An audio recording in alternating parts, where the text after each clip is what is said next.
சத்தம் இல்லாம போய் இது அம்மா டேபிள்ல வச்சுட்டு போய் தூங்கணும். போ போ.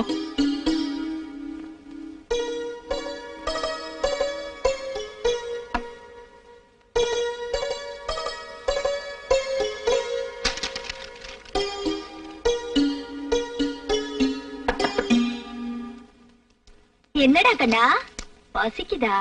இரு, அம்மா வந்து 5 நிமிஷத்துல சமைச்சிடுறேன். எல்லாரும் சாப்பிடலாம். என்னது பசிக்குதாவா? சமையல் பண்ணி சாப்பிட்டாச்சு. அப்பா பாத்திரம் கிளீன் பண்ணிட்டு இருக்காங்க. Good night mummy. Good night. அப்பா உனக்கு கொஞ்சமாவது மூளை இருக்காப்பா? டேய், அது இருந்தா உன்னை பெத்திருக்கவே மாட்டேன். என்னடாச்சு?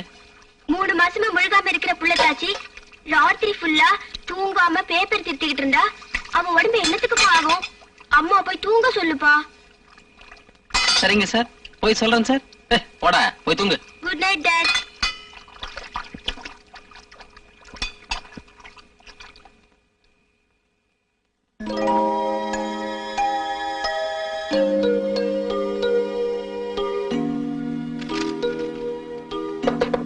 என்னடா வேணும்?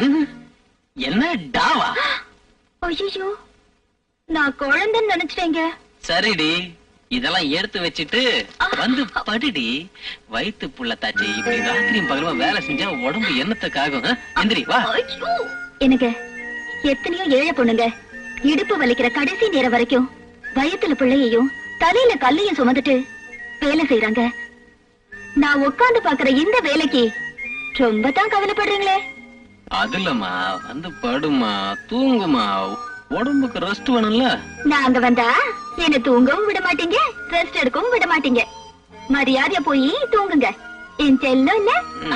ஆமா, முதல்ல பரீட்சை வர போறதுன்னு சொன்னேன், அப்புறம் பரீட்சை வந்துடுச்சுன்னு சொன்னேன், இப்போ பரீட்சை பேப்பர் திருத்த போறேன்னு சொல்றேன், அப்புறம் ரிசல்ட் வரட்டும். அப்புறம் அது எனக்கு நாளாச்சுடி. அதான்டி. என்னடா வேணும்? நீதான் வேணும். வர்றேன். வரேன்.